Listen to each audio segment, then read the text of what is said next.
Hello juniors, क्या हाल चाल आप लोगों का। आज से इस चैनल में हम लोग क्लास 11th का मैथमेटिक्स शुरू कर रहे हैं और क्लास 11th का मैथमेटिक्स का पहला चैप्टर सेट्स। आज हम सेट्स का 1.1 एक्सरसाइज का इंट्रोडक्शन को समझेंगे। तो चलिए शुरू करते हैं।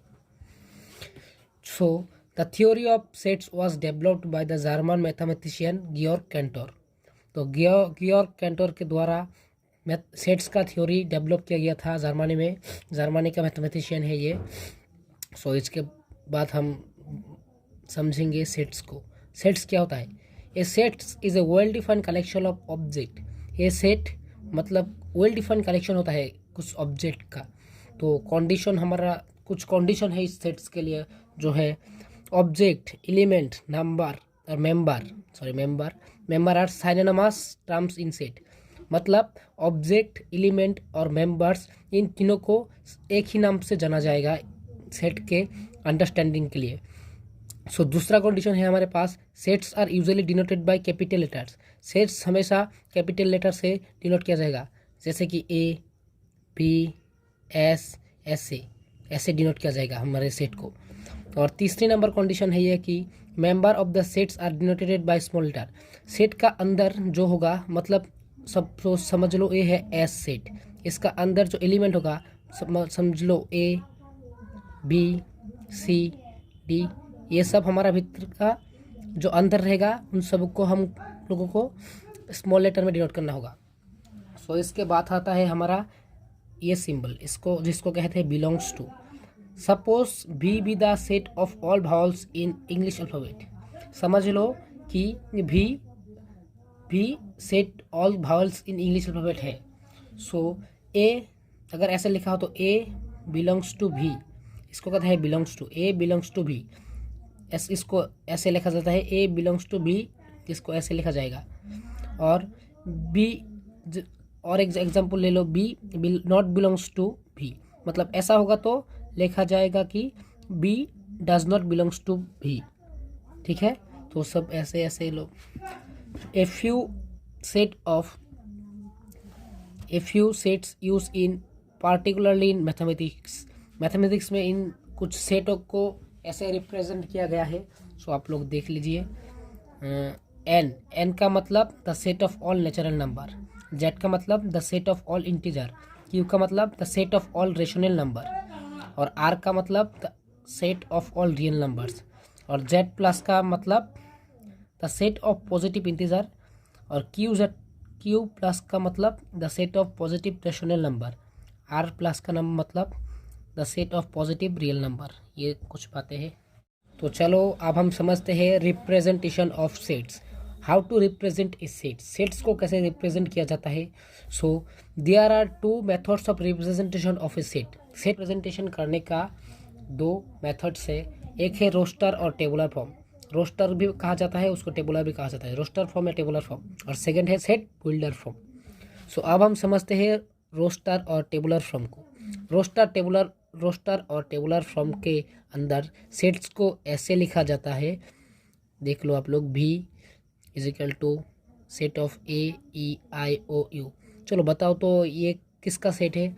ये सेट है इंग्लिश अल्फ़ाबेट वावेल का, ये सेट बनाया गया है। तो कुछ नोट है इधर। The usually elements of a sets are not repeated while writing in tabular form. जब आप लोग टेबुलर फॉर्म में कुछ सेट्स और सेट्स के एलिमेंट्स को लिखते हो तो उधर बार बार एक ही वर्ड, जैसे कि समझ लो जैसे कि ये एक सेट है ए, ऐसे कभी नहीं लिखा जाएगा। एक वर्ड को डबल, एक मतलब एक लेटर को डबल नहीं लिखा जाएगा, एक बार ही लिखा जाएगा, जितना भी है एक बार ही लिखा जाएगा। इसको इस ये टेबुलर फॉर्म में होता है। और सेकंड है the order of which the elements are written in tabular form does not matter. मतलब आप किस ऑर्डर में लिख रहे हो एलिमेंट को, वो मैटर नहीं करता। मैटर ये करता है कि एक ही एलिमेंट्स, जितने भी एलिमेंट्स है एक सेम, और वो एक ही लिखा जाएगा। यही कंडीशन है हमारा रोस्टर और टेबुलर फॉर्म का।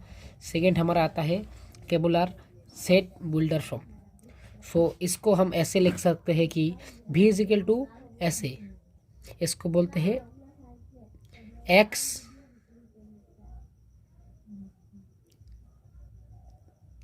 such that x is a Bhawal of English alphabet, ऐसे हमारा सेट बिल्डर फॉर्म में लिखा जाता है। और रोस्टर फॉर्म में हमारा ऐसे लिखा जाता है, और सेट बिल्डर फॉर्म में हमारा ऐसे लिखा जाता है। सो ये कैसे मतलब आप लोग प्रोनाउंसिएशन करोगे, it is read as the set of all X, the set of all X such that X is a vowel, X is a vowel of English alphabet, X is a vowel of English alphabet, ऐसे लिखा जाता है। तो इधर एक example दिया हुआ है, A B the set of all x divisor of 42। हम अगर इसको टेबुलर फॉर्म में लिखेंगे तो क्या होगा, लिखा है कि ए मतलब एक सेट है, ए वो सेट है ऑफ ऑल एक्स, एक्स का सेट है जो डिविजिबल होता है 42 से। 42 से क्या क्या डिविजिबल होता है, देखो ए इजिकल टू ए 1 2 3 4 7 14 21 42, ये सब कुछ 42 से डिविजिबल है। और इसको अगर हम सेट बिल्डर फॉर्म में लिखेंगे तो ऐसे लिखेंगे कि ए इजिकल टू देव तो देव नहीं दे तो भी चलेगा, x such that x is a divisible of 42, ऐसे लिखा जाता है सेट बिल्डर फॉर्म में। और आप लोग इसको ऐसे भी लिख सकते हो कि X such that 42 is divisor by X, ऐसे भी लिख सकते हो, कोई बात नहीं है। तो जूनियर्स यही था आज का हमारा सेट्स का एक्सरसाइज 1.1 का इंट्रोडक्शन पार्ट्स। अगर आप लोग इतने जान लेते हो तो आप लोग इजीली एग्जाम एक्सरसाइज 1.1 को कर सकते हो। और इसका नेक्स्ट वीडियो से हम लोग एक्सरसाइज 1.1 को स्टार्ट कर देंगे। सो आप लोग हमसे जुड़े रहिए, और मैथ्स को और आसान बनाने के लिए हमारा चैनल को फॉलो कीजिए। और मैं नए हूँ इसलिए मेरी बात थोड़ी अटक जाती है, सो आप लोग सपोर्ट करते रहिए। सभी को, आपको दोस्त को, आपका भाई बहन को शेयर कीजिए ये वीडियो, और आप लोग इस चैनल को सब्सक्राइब कीजिए और लाइक कीजिए, शेयर कीजिए। Thank you. अगले वीडियो में मिलते हैं हम लोग।